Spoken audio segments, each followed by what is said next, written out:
Assalamualaikum warahmatullahi wabarakatuh. Apa kabar Bapak Ibu semuanya? Mudah-mudahan dalam keadaan sehat-sehat selalu dimanapun Bapak Ibu berada. Dan tak lupa pula kita selalu mendoakan buat Pak Haji Dwi Santo beserta keluarga dan juga kru-kru RDAY agar senantiasa dalam keadaan sehat-sehat selalu. Baiklah Bapak Ibu, marilah kita sama-sama menyaksikan video pencarian Pak Haji Dwi Santo lewat video ini.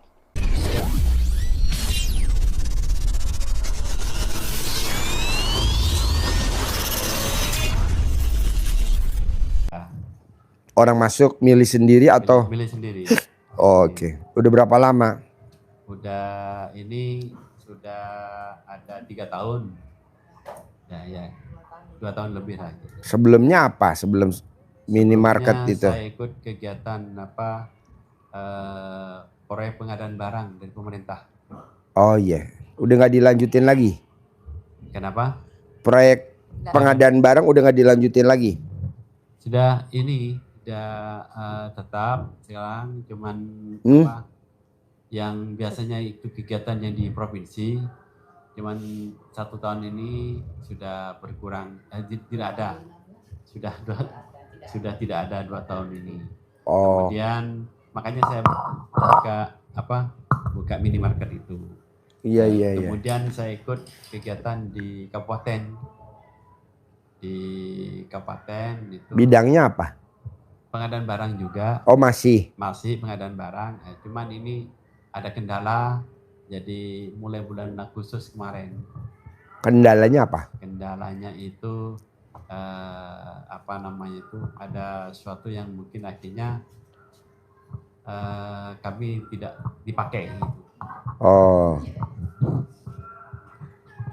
Jadi ini yang tahu RDAY bapak dulu atau ibu dulu atau dua-duanya udah tahu? Ini RDAY. Saya dulu. Oh bapak. Ya.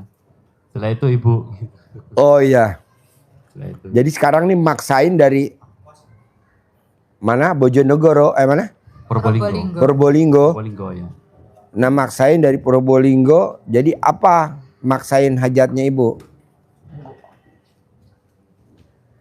Saya hajat ini lunas hutang gitu. Hutangnya berapa? Kalau dihitung sekitar 2 2,5 M. Jaminannya apa? Jaminan ya rumah dan tanah. Sertifikat rumah, ya tanah gitu Pak Haji. Jadi tiap bulannya susah bayar bunga. Dulu buat apa tuh minjem duit 2 miliar? Ya nggak langsung buat 2 apa? miliar. Oh bertahap. Nggak langsung 2 miliar, ya bertahap gitu. Oh bertahap. Ya. Terus? Ya susah bayar bunganya tiap bulan itu Pak Haji. Oke. Gitu. Jadi kalau boleh tahu dulu Mestinya utangnya buat apa dulu 2 miliar? Kalau boleh tahu dulu. Walaupun minjemnya sedikit top up, dikit lagi top up. Buat apa kalau boleh tahu dulu awal-awalnya? Kalau masih ingat. Buat modal usaha, atau buat sembako, atau buat pengadaan barang, atau buat apa, atau buat renovasi rumah, atau buat nyokolain anak. Kalau boleh tahu buat apa? Ya macam-macam ya, termasuk nyokolain anak. Ya kadang-kadang mungkin ada kurang untungnya di dalam pekerjaan gitu. Bos, lo Islam dari lahir apa udah gede Islam? Islamnya ya dari lahir lah. Bos dulu tahu gak kalau misalkan minjem duit di bank tuh riba? Tahu. Kenapa masih dipraktekin juga?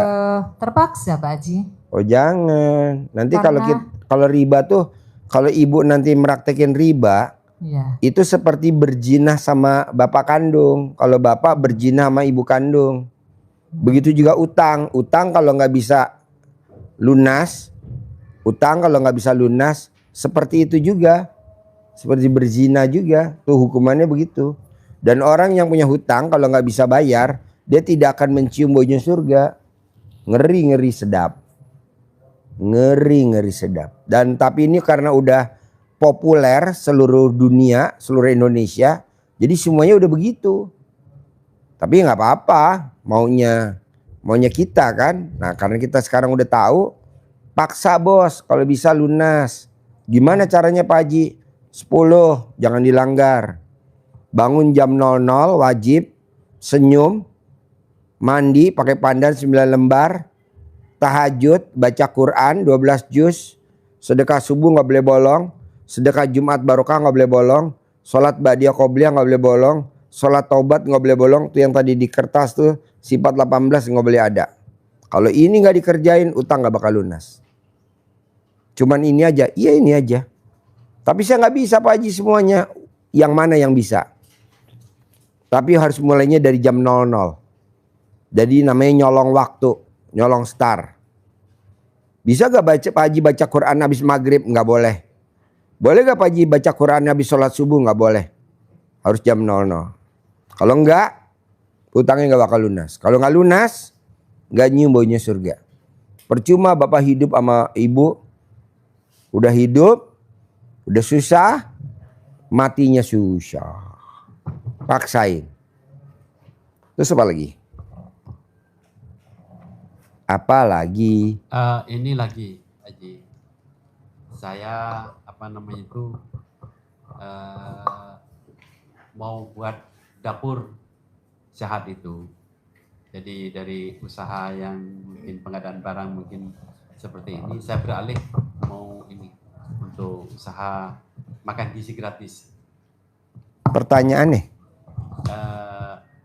Untuk bisa mohon doanya untuk bisa ini. Agaknya ini agak ada kesulitan saya ke Jakarta untuk agar bisa tercapai untuk usaha itu. Maksudnya yang ditanyain apa nih? Maksudnya gimana supaya saya itu untuk bisa gampang dapat. Mesti punya modal. Bapak kan punya modal nggak? Kalau nggak punya modal nggak bisa lah bos. Modal. Bapak udah punya modal belum? Belum kan? Belum. Ya Bapak cari modal dulu. Nah caranya gimana Bapak cari modal? Yang tadi saja yang 10. Bangun jam 00 wajib.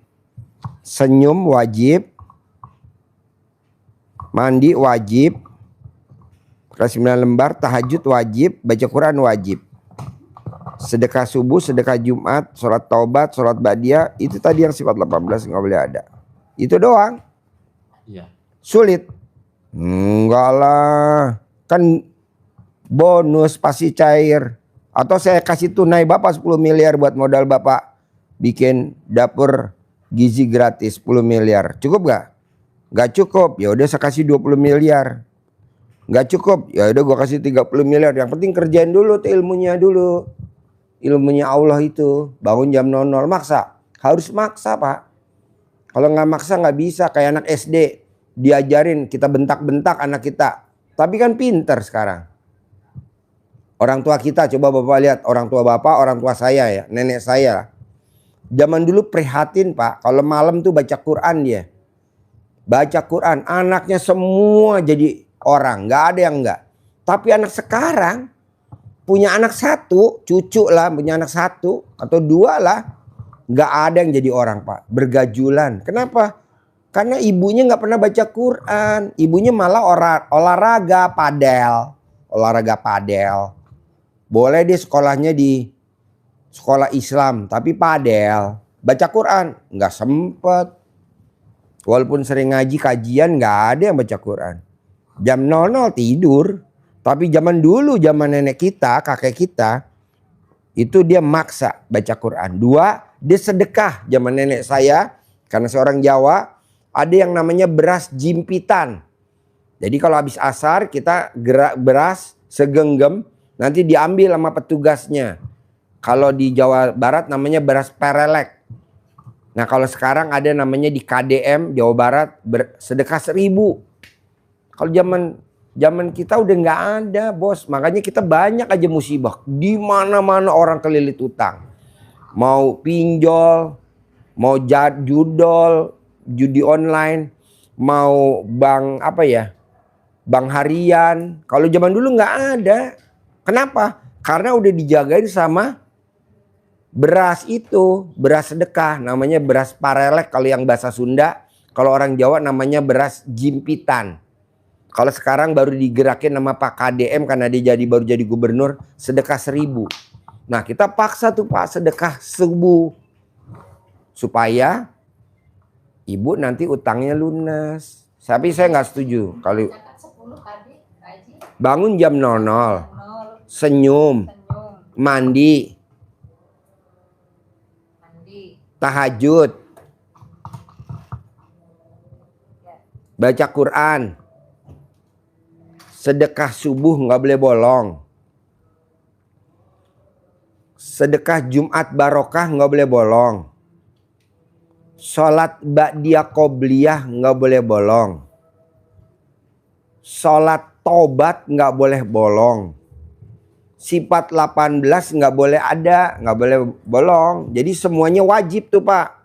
Bangun jam 00 wajib, senyum wajib, mandi wajib, tahajud wajib, baca Quran wajib, sedekah subuh wajib, sedekah Jumat barokah wajib, sholat ba'diyah qobliyah wajib, sholat tobat wajib, 18 wajib.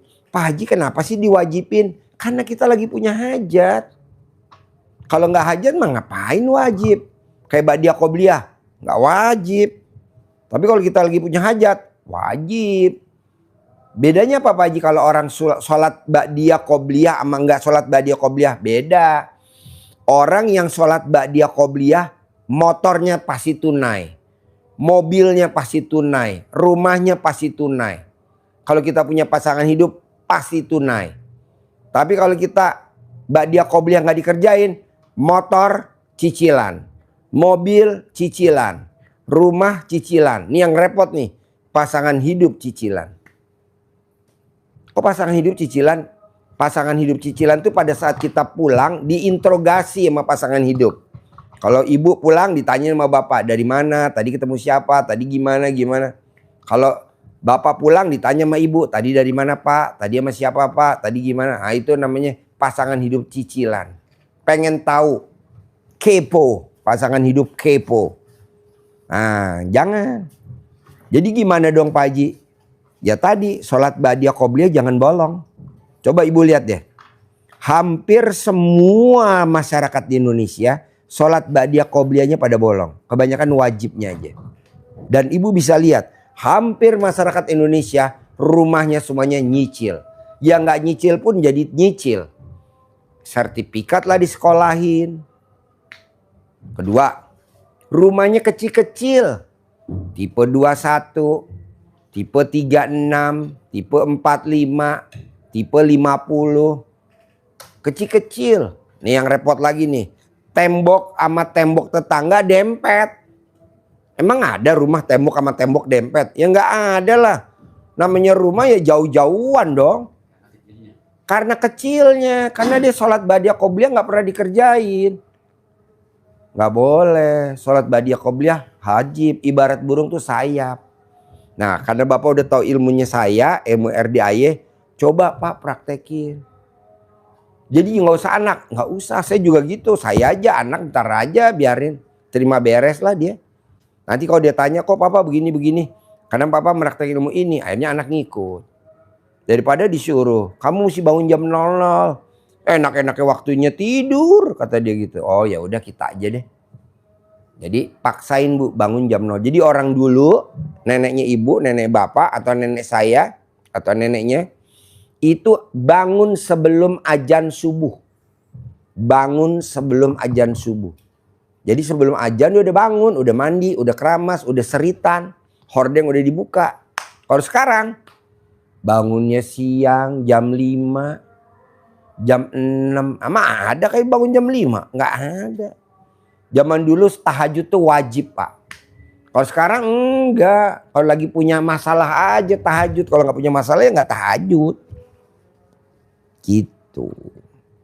Saran saya Pak, mendingan Bapak bikin usaha yang jangan program pemerintah. Jadi yang langgeng aja.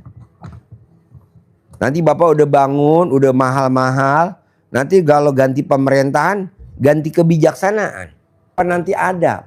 Kalau nggak ada nanti Bapak udah investasi mahal-mahal gimana?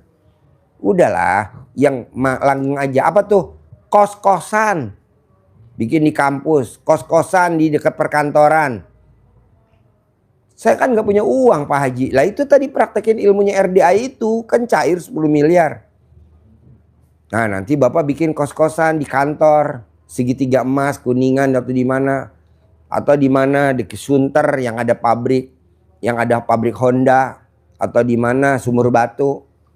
Saya setuju tuh, mau pemerintahan apapun pasti laku. Ngerinya. Tapi itu semua keputusan ada sama Bapak.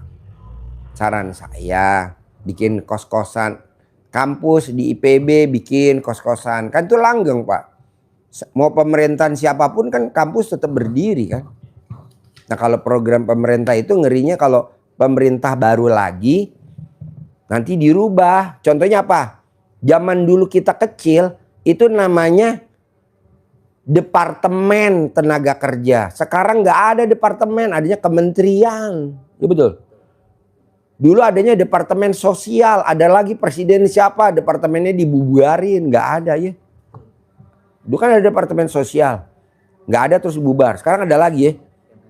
Ya, dulu ada Menteri Penerangan. Sekarang nggak ada, namanya nggak tahu tuh namanya menteri apaan, gue juga nggak tahu. Nah kayak gitu-gitu. Jadi maunya saya Pak, Bu, gimana caranya bikin usaha yang langgeng. Itu saran saya. Kos-kosan, langgeng, ruko. Langgeng, gue setuju itu. Daripada bikin itu, Bapak udah nyetok rantang, udah nyetok itu. Nanti siapa yang mau makan? Sayang. Dikiloin murah, belinya mahal. Ya kan? Udah gitu Bapak kalau nggak tahu, salah investasi, salah beli, ketipu. Harusnya yang tipenya nomornya berapa, misalkan 303, kita nggak tahu. Belinya misalkan 203. Pas dimakan, nanti karatan atau gimana. Aduh susah deh, ribet ya Bos. Udah mendingan, karena usia Bapak udah usia kayak kita. Usia kita udah 55. Bapak berapa usianya? Saya 58. Tuh udah 58. Udah aja yang enjoy aja Bos. Bisa? Ada lagi? Terus yang 10 itu dipraktekkan itu Tiap hari. setiap hari. Tiap hari. Kalau udah terkabul udah jangan dipraktekin. Nanti kan Bapak kelilit utang lagi. Nanti datang kemari lagi. Nanti saya ajarin lagi. Itu lagi ilmunya saya gitu. Ini ada tamu saya nih Pak. Utangnya 200 miliar. Datang nih. Tahun 2000. Ya. Udah terkabul hilang. Sekarang datang lagi nih. Kelilit utang 300 miliar. Saya bilang antri Bos. Udah lunas, kan udah hilang. Biasa kalau tamu RDI kalau udah terkabul kabur. Ya kabur. Nanti datang lagi kalau dia bermasalah. Nggak apa-apa. Tapi antri Bos, gue bilang. Kirain nggak antri kayak dulu. Ya sekarang antri Bos, yang sedekah. Dia maunya privat begini, nggak bisa kalau privat begini mah sedekahnya 10 juta. Kalau berame-rame 2 juta. Kalau yang di hotel, kayak dulu di hotel, ya 100 juta lah gue bilang. Kita eksklusif, tapi kan pasti terkabul. Iya utang gue sekarang 300 miliar. Alhamdulillah. Saya kalau nggak utang lo nggak datang tahu. Berarti punya saya kecil Pak Haji. Ya recehan Bos. Sebenarnya gue tadi nggak mau. Gue bilang ngapain nerima yang kecil-kecil, ngajarin juga sama. Mendingan yang gede-gede. Udah jelas. Terus apa lagi Bos? Bebas mau nanya apa. Nanti nanya lagi boleh ya. Yuk. Terima kasih buat Bapak Ibu semuanya yang sudah menyaksikan video pencerahan Pak Haji Riswanto. Mudah-mudahan ilmunya bermanfaat dan saya akhiri. Wassalamualaikum warahmatullahi wabarakatuh.